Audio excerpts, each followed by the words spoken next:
Hello everyone, কেমন আছো সবাই? আশা করি তোমরা ভালো আছো। আমিও খুব ভালো আছি।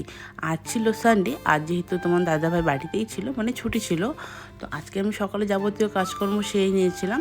তো যেই টাইমে হয় সেই টাইমে হয়ে গিয়েছিল, কিন্তু আজকে স্নানটা একটু আমার তাড়াতাড়ি হয়ে গেছে, মানে একটা। অন্যদিন তো আমার স্নান শেষ হাতে সাথে 2টা 2:30 বাজে। তো তারপরে স্নান সেরে সোজা চলে আসলাম তুলসী তলায় জল দিতে। আর এই তুলসী তলায় জল দেওয়া কিন্তু খুব ভালো। তোমরা কারা কারা রেগুলার তুলসী তলায় জল দাও তোমরা কমেন্টে জানিও। তারপর ঠাকুর ঘরে কিছু বই পড়ি, যেটা রেগুলার পড়ে টরে চলে আসলাম সোজা রেডি হতে। কারণ আজকে যাবো তোমার দাদাভাইয়ের সাথে একটু চোখের ডক্টর দেখাতে। মানে তোমার দাদাভাইয়ের কিছুদিন ধরেই আর কি চোখের একটু সমস্যা হচ্ছিল। ও চোখ দিয়ে না জল পড়ছিল, তো ও বলছিল ডক্টর দেখাবে দেখাবে, কিন্তু সেরকমভাবে সময় হয়ে উঠছিল না। তো এই রোববারটা যেহেতু ফাঁকা থাকে, আগে থেকে নাম লিখিয়ে রেখেছিল, তো এসে ভালো হয়েছে একদিক থেকে, সে খুব একটা বেশি ভিড় হয়নি, ফাঁকাই ছিল। তো আর এখানে আমি বসেছিলাম। তো তারপরে তোমার দাদাভাই বেরিয়ে আসলো ডক্টর দেখিয়ে। তো এখানে ও চশমা দেখছিল আর কি, কিন্তু খুব একটা এখানকার ফ্রেমগুলো আর কি ভালো লাগছিল না। ও আমাকে বললো দেখো কেমন লাগছে। আমি বললাম ভালো লাগছে না। বললো ঠিক আছে ছাড়ো, তাহলে অন্য জায়গার থেকে নিয়ে নিব।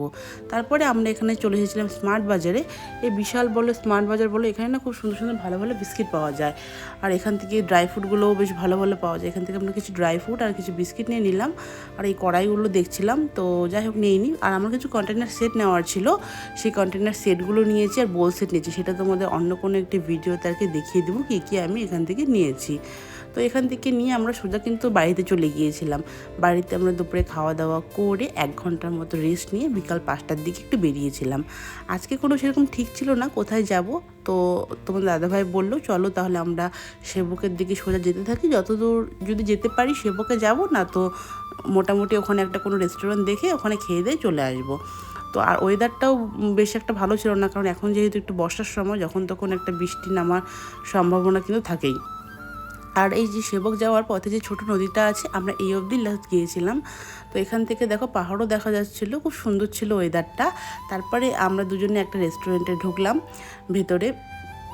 আর এখন যদি আমরা সেবকে যেতাম, ফিরতে ফিরতে অনেকটাই রাত হয়ে যেত, অন্ধকার প্রায় হয়ে আসছিলো, তোমরা দেখে বুঝতেই পারছো। তারপরে ভেতরে ঢুকে আর এখান থেকে না জানলা দিয়ে খুব সুন্দর মানে নদীটা দেখা যাচ্ছিলো, ওটাই দেখছিলাম বসে বসে। তারপরে এদিকে আমরা খাওয়ার আর কি অর্ডার করে দিলাম। বেশি কিছু খাইনি, পেটটা ভরাই ছিল, যেহেতু সন্ধ্যের দিকে আর কি খাবো। তো আমরা এখানে কুলচা নিয়েছিলাম আর চিলি চিকেন নিয়েছিলাম। তো খাওয়া দাওয়া করে আমরা আবার রিটার্ন করলাম বাড়ির উদ্দেশ্যে। তো চলো, আর আজকের মতন ব্লগটা এখানেই শেষ করছি। তোমরা সবাই ভালো থেকো, সুস্থ থেকো। তোমাদের সাথে দেখা হবে অন্য একটি কোনো গল্পে। আর আমার ভিডিওগুলো তোমাদের যদি ভালো লেগে থাকে, একটা করে লাইক আর আমার পেজটাকে তোমরা ফলো করে যেতে একদম ভুলো না কিন্তু।